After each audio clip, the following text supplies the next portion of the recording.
Hello and welcome back to our channel. So today in this video we are going to discuss about how to get Amazon refunds faster. So without wasting much of our time, let's get straight into the video.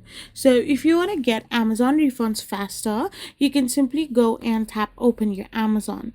Once you simply tap open your Amazon app or open it through your web browser, you can simply tap on your profile and go to your returns. So once you're in your returns, you can find a full detail about when you can get your refunds. So when you return an item, your Amazon refund amount and refund method may vary.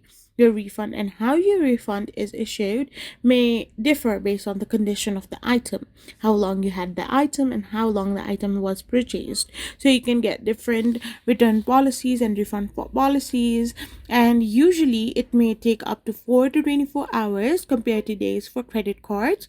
Using drop-off locations triggers instant or advanced refund once the carrier scan the item rather than waiting for it to reach the warehouse. So this is how you can get an Amazon refund, and if you want it faster, then you can simply use the drop-off method. I hope you found this video helpful. Don't forget to hit that subscribe button and do give us a thumbs up. We will be back again with more informative videos. Thank you for watching.